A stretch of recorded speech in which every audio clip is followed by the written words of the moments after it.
नमस्कार, मैं हूं आपके साथ रोशन मिश्रा और आप देख रहे हैं भारत एक्सप्रेस उत्तर प्रदेश। 2024 लोकसभा चुनाव का समय जैसे जैसे करीब आ रहा है, वैसे ही यूपी की राजनीति में जातीय जनगणना की मांग तेज होने लगी है। बीजेपी को छोड़कर सभी विपक्षी पार्टियों ने जातीय जनगणना की मांग को तेज कर दिया है। खासकर उत्तर प्रदेश की मुख्य विपक्षी पार्टी समाजवादी पार्टी ने सड़क से संसद तक जातिगत आधारित जनगणना कराए जाने की मांग को लेकर आंदोलन की तैयारी की है। लेकिन बड़ा सवाल यह है कि जातिगत जनगणना आज के समय में कितनी ज्यादा मौजूद है, इस पर बात करते हैं। यह इसलिए भी काफी महत्वपूर्ण हो जाता है कि जब कोर्ट के आदेश के बाद बिहार सरकार ने प्रदेश में जाति आधारित जनगणना की शुरुआत की, लेकिन देश के सबसे बड़े राज्य यूपी में सरकार जातिगत जनगणना कराने से इनकार कर रही है। देखिए ये रिपोर्ट। सड़क से संसद तक जातिगत जनगणना की मांग। विपक्षी पार्टियों की मांग, जातिगत जनगणना कराए सरकार। यूपी में जातिगत जनगणना से सीएम ने किया इनकार। केंद्र सरकार कराएगी जाति आधारित जनगणना। 2024 लोकसभा चुनाव से पहले विपक्ष की मुहिम। यूपी में समाजवादी पार्टी बड़े आंदोलन की तैयारी में। क्या कहता है भारत का संविधान? जाति आधारित जनगणना का क्या है औचित्य? 2024 लोकसभा चुनाव के लिए सभी पार्टियों ने कमर कस ली है। ऐसे में विपक्ष लगातार सड़क से लेके संसद तक जाति आधारित जनगणना की मांग कर रहा है। उत्तर प्रदेश की मुख्य विपक्षी पार्टी समाजवादी पार्टी ने भी सदन में मांग की कि जाति आधारित जनगणना कराई जाए, लेकिन मुख्यमंत्री योगी आदित्यनाथ ने इसे नकार दिया। जाति आधारित जनगणना कराने के पक्ष में बीजेपी नहीं है। वहीं विपक्ष का कहना है कि जाति आधारित जनगणना से समावेशी विकास होगा और जो जातियां अधिक संख्या में हैं उनको योजनाओं का लाभ भी अधिक से अधिक मिल सकेगा। यूपी विधानसभा के मॉनसून सत्र के दौरान सपा ने सदन में जाति आधारित जनगणना का मुद्दा उठा दिया। आजमगढ़ से समाजवादी पार्टी विधायक संग्राम सिंह यादव ने विधानसभा में जाति आधारित जनगणना का मुद्दा उठाया था, जिसके जवाब में मुख्यमंत्री योगी आदित्यनाथ ने साफ तौर पर कहा कि राज्य में जातीय जनगणना कराने की योजना नहीं है, क्योंकि जनगणना का समस्त कार्य भारत सरकार कराती है। सीएम योगी आदित्यनाथ ने संविधान की 7वीं अनुसूची का हवाला दिया और कहा कि संघ सूची के क्रमांक 69 पर जनगणना का विषय अंकित है। भारत सरकार जनगणना अधिनियम 1948 एवं जनगणना नियमावली 1990 के अंतर्गत पूरे देश में जनगणना का कार्य कराती है। दरअसल समाजवादी पार्टी ने साल 2022 के विधानसभा चुनाव में सपा ने जातीय जनगणना के मुद्दे को अपने घोषणा पत्र में शामिल किया था। इसके अलावा पीडीए के लिए भी जाति आधारित जनगणना समाजवादी पार्टी अध्यक्ष की लिस्ट में सबसे ऊपर है। सामाजिक न्याय मिले, जो बाबा साहब भीमराव अम्बेडकर जी के दिए हुए संविधान के तहत जो अधिकार, सम्मान और जो बराबरी की बात चाहते हैं, वो सभी लोग जाति जनगणना चाहते हैं। कभी कभी ये तर्क आता है कि पहले जाति जनगणना क्यों नहीं मांग थी। पहले ये परिस्थितियां नहीं थीं। आज चाहे वाइस चांसलर का अपॉइंटमेंट हो, उनके द्वारा अपॉइंटमेंट्स हों, जिस तरीके से प्राइवेट संस्थाओं में जो नौकरी पाने वाले लोग हैं, वो कौन लोग हैं। इसलिए आज जाति जनगणना की बात हर तरफ और बहुत सारे लोग जो सामाजिक न्याय के पक्ष में हैं, ये जात के आधार का सवाल नहीं है। जिन लोगों ने भी, चाहे हमारी पार्टी के नेता रहे जनेश्वर मिश्र जी, ब्रजभूषण तिवारी जी, मोहन सिंह जी, डॉक्टर राम मनोहर लोहिया, बाबा साहब भीमराव अम्बेडकर, ये तमाम वो लोग रहे हैं जिन्होंने समय समय पर सामाजिक न्याय और जो पीछे छूट गए लोग, उनको कैसे आगे लाया जाए। इसलिए समाजवादी पार्टी जाति जनगणना के पक्ष में है। जो लोग जाति जनगणना के पक्ष में नहीं हैं, उनका वो नारा झूठा है कि सबका साथ सबका विकास। जब तक सबके अंदर बराबरी नहीं आएगी, तब तक सबका साथ कैसे संभव है। 2024 लोकसभा चुनाव के मद्देनजर सभी विपक्षी पार्टियां लगातार जाति आधारित जनगणना की मांग कर रही हैं। बिहार में सत्तारूढ़ जनता दल यूनाइटेड और राष्ट्रीय जनता दल को कोर्ट के आदेश के बाद सफलता मिल गई और वहां जातिगत जनगणना का काम शुरू हो गया। उत्तर प्रदेश जैसे सबसे बड़े राज्य में पिछड़ों की राजनीति करने वाली पार्टी मुख्य विपक्षी पार्टी सपा की जातिगत जनगणना की मांग को यूपी की योगी आदित्यनाथ सरकार ने नकार दिया है। दरअसल सपा इसे पीडीए के लिए काफी महत्वपूर्ण मानती है। यूपी में पिछड़ों का अच्छा खासा वोट बैंक है, जिस पर समाजवादी पार्टी अपना पूरा हक समझती है और 2024 लोकसभा चुनाव की यूपी की 80 सीटों पर पीडीए के जरिए कब्जा जमाना चाहती है। लेकिन बीजेपी जाति आधारित जनगणना के पक्ष में नहीं है। बीजेपी का तर्क है कि इससे समावेशी विकास नहीं होगा और संख्या में अधिक जातियों को भी इसका लाभ मिलेगा। भारत में आखिरी बार जाति आधारित जनगणना ब्रिटिश काल के दौरान 1931 में की गई।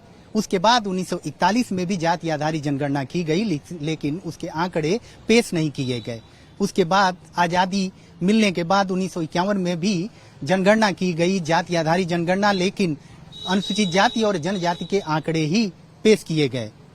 विपक्ष का कहना है कि 2011 में यूपीए गवर्नमेंट के दौरान जाति आधारित जनगणना की गई, लेकिन 2014 में बीजेपी की सरकार आने के बाद उसके आंकड़े पेश नहीं किए गए। विपक्ष लगातार आरोप लगा रहा है कि जनगणना की गई, जाति आधारित जनगणना, लेकिन उसके आंकड़ों को सरकार छुपा रही है। उत्तर प्रदेश की सियासत में दलित वोट बैंक पर खासा पकड़ रखने वाली बीएसपी सुप्रीमो मायावती ने भी जाति आधारित जनगणना का समर्थन किया है। ओबीसी समाज की आर्थिक, शैक्षणिक और सामाजिक स्थिति का सही आकलन कर उसके हिसाब से विकास योजना बनाने के लिए बिहार सरकार द्वारा कराई जा रही जातीय जनगणना को पटना हाईकोर्ट द्वारा पूर्णतः वैध ठहराए जाने के बाद अब सबकी निगाहें यूपी पर टिकी है कि यहाँ ये जरूरी प्रक्रिया कब। देश के कई राज्यों में जातीय जनगणना के बाद यूपी में भी इसे कराने की मांग लगातार जोर पकड़ रही है, लेकिन वर्तमान में बीजेपी सरकार भी इसके लिए तैयार नहीं लगती है। ये अति चिंतनीय विषय है, जबकि बीएसपी की मांग केवल यूपी में ही नहीं बल्कि केंद्र को राष्ट्रीय स्तर पर भी जातीय जनगणना करवानी चाहिए। देश में जातीय जनगणना का मुद्दा मंडल आयोग की सिफारिश को लागू करने की तरह राजनीति का नहीं बल्कि सामाजिक न्याय से जुड़ा महत्वपूर्ण मामला है। समाज के गरीब, कमजोर, उपेक्षित, शोषित लोगों को देश के विकास में उचित भागीदार बनाकर उन्हें मुख्य धारा में लाने के लिए ऐसी गणना जरूरी है। जातिगत जनगणना के इतिहास पर नजर डालें तो भारत में आखिरी बार जाति आधारित जनगणना ब्रिटिश शासन के दौरान 1931 में हुई थी। 1941 में भी जातिगत जनगणना की गई, लेकिन इसके आंकड़े पेश नहीं किए गए। विपक्ष का कहना है कि 2011 में यूपीए सरकार के समय में भी जाति आधारित जनगणना की गई, लेकिन बाद में बीजेपी सरकार ने जाति आधारित आंकड़ों को पेश नहीं किया। जानकारों की माने तो 1990 में लागू मंडल कमीशन की रिपोर्ट में भी 1931 के जनगणना के आंकड़ों पर आधारित किया गया था। इन्हीं आंकड़ों के आधार पर यह माना जाता है कि भारत में ओबीसी की आबादी 52% है।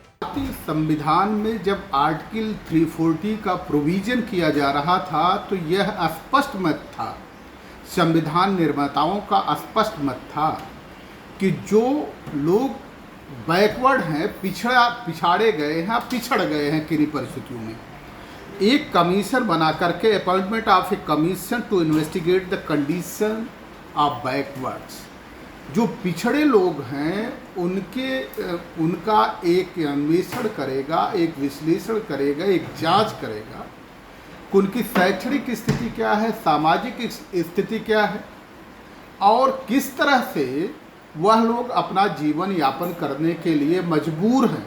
क्या मूलभूत उनकी समस्याएं हैं, उन समस्याओं के निदान के लिए आवश्यकता अनुसार संसाधन उपलब्ध है, स्वच्छ पेयजल उपलब्ध है, विद्यालय उपलब्ध है या नहीं उपलब्ध है।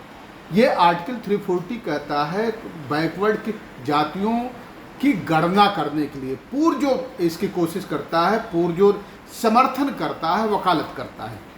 लेकिन आज जाति जनगणना से जैसे ही सरकार बचने की कोशिश करती है तो इसका मतलब स्पष्ट है कि सरकार की मंशा नहीं है कि जो लोग पिछड़े हैं उनको विकास की मुख्य धारा से जोड़ने का प्रयास किया जाए। शेड्यूल कास्ट के लिए आर्टिकल 341 है।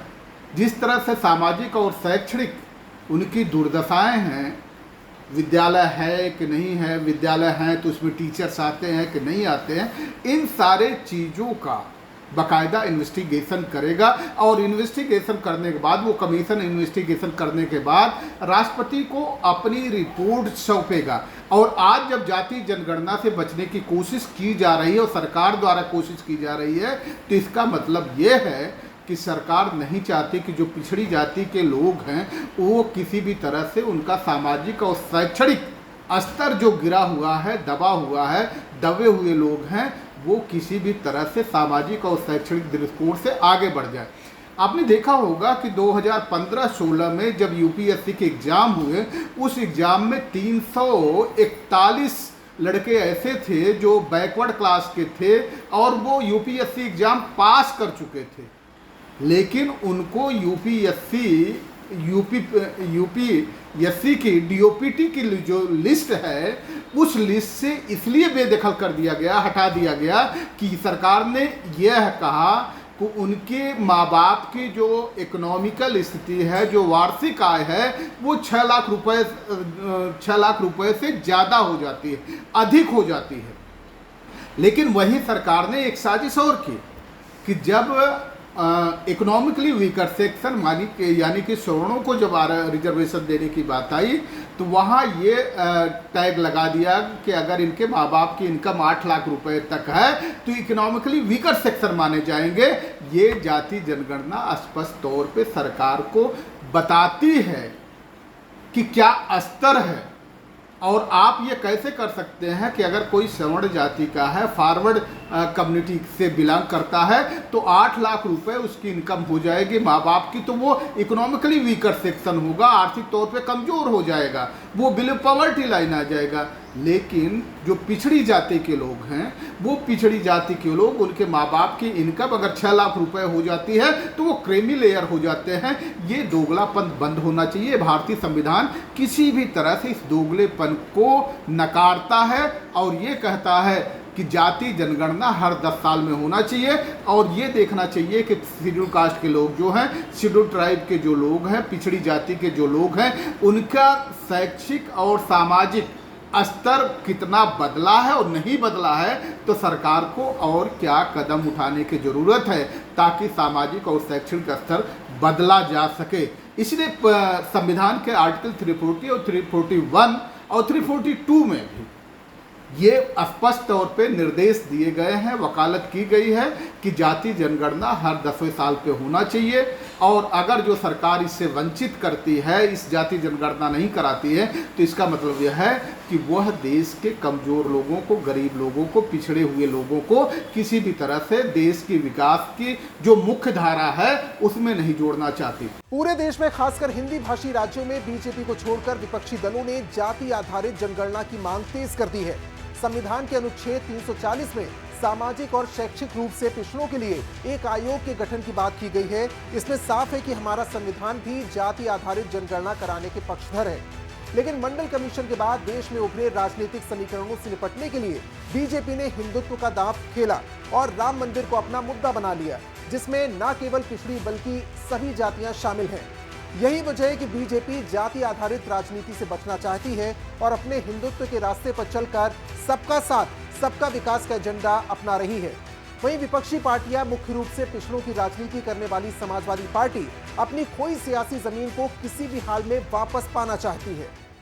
1990 में मंडल कमीशन की सिफारिशें लागू होने के बाद भारत की राजनीति में नए समीकरण बनने लगे। खासकर उत्तर प्रदेश और बिहार में जो राजनीतिक समीकरण बने, उसमें लालू प्रसाद यादव और मुलायम सिंह यादव की अहम भूमिका रही।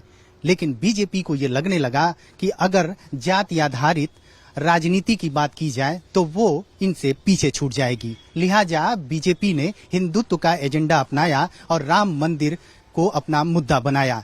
लेकिन उत्तर प्रदेश और बिहार में लालू प्रसाद यादव और मुलायम सिंह यादव को मंडल कमीशन का लाभ मिला और उन्होंने लगातार अपनी वहां पे सरकार बनाई। कैमरामैन सर्वजीत के साथ सत्यप्रकाश सिंह, भारत एक्सप्रेस, लखनऊ। उत्तर प्रदेश की तमाम राजनीतिक खबरों के लिए आप जुड़े रहिए भारत एक्सप्रेस उत्तर प्रदेश के साथ। नमस्कार।